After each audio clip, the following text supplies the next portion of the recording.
ঠিক আছে, এটা সব ঠিক আছে। আরে ভাই আপনি বুঝতেছেন। আচ্ছা বুঝছি। আচ্ছা ঠিক আছে।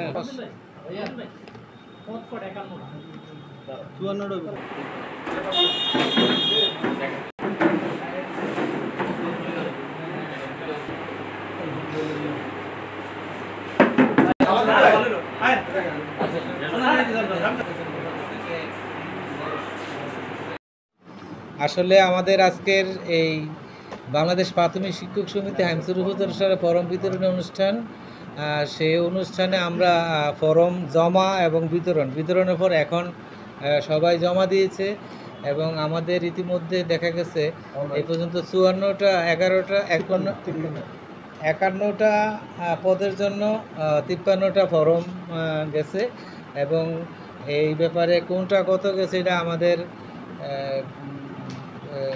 নির্বাচন কমিশনের প্রধান যে আছে উনি বলবেন। আমি সহকারী হিসেবে এতটুকু বলছি যে সকাল থেকে আনন্দঘন মুহূর্তে শিক্ষকদের উপস্থিতিতে আমাদের আজকের এই অনুষ্ঠান এইটা যাতে করে ভালোভাবে বাংলাদেশ প্রাথমিক শিক্ষক সমিতি আশা করি যে উত্তর আরও সমৃদ্ধি হবে এবং সকলে কাঁধে কাঁধ মিলিয়ে কাজ করবে এবং আমাদের যাতে করে শিক্ষকদের উন্নয়ন করা যায় এই আশাবাদ ব্যক্ত রেখে আমি আমার বক্তব্য শেষ করছি এবং আমাদের জেলার সভাপতি মোস্তফা কামাল সমানতার মাধ্যমে অনেক পদগুলা একক নির্বাচিত হয়ে গেছে, যদিও আজকে আমরা রিকর্ড দিতে পারবো না।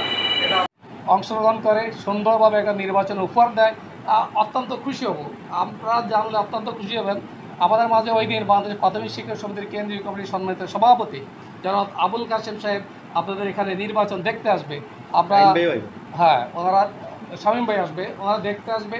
আমরা ওনাদেরকে প্রমাণ করব চাঁদপুর ডিস্ট্রিক্ট একটা সুন্দর একটা উপজেলা ডিস্ট্রিক্ট। আমরা সুশৃঙ্খলভাবে সব শিক্ষক আছি, এটা আমরা ওই দিন ভোটের মাধ্যমে প্রমাণিত করে দেবো। পরিশেষে আপনারা আবারও আমি ধন্যবাদ জানাবো যারা আজকে আমাদেরকে সহযোগিতা করেছেন। বিশেষ করে আমি ধন্যবাদ জানাবো বাংলাদেশ প্রাথমিক শিক্ষক সমিতি জেলা পর্যায়ের সম্মানিত সভাপতি জনাব বাবুল ভাই এখানে এসে এই অনুষ্ঠানকে অনেক সৌন্দর্য মণ্ডিত করছেন। আমি আমার পক্ষ থেকে ওনাকে অনেক অনেক ধন্যবাদ এবং আমার গ্যাস কবির তাকেও আমার পক্ষ থেকে অনেক অনেক ধন্যবাদ জানিয়ে আমি দেখলাম 49 জন এরা এককভাবে হয়েছে। এটা যদিও আমি একটা ডিক্লার দিতে পারবো না, যেহেতু আমি এটা একক পড়েছে, এটা আমি যাচাই বাছাই করবো। সাধারণ সম্পাদক 3 জন প্রার্থী, এটা তো অবশ্যই নির্বাচন হবে। সভাপতি 1 জন প্রার্থী, ওনারটাও যাচাই বাছাই করি আমরা সঠিকভাবে আমরা ওই দিন বলবো কে নির্বাচিত হয়েছে। পরিশেষে সবাইকে ধন্যবাদ জানিয়ে আমি আমার বক্তব্য শেষ করলাম। আল্লাহ হাফেজ।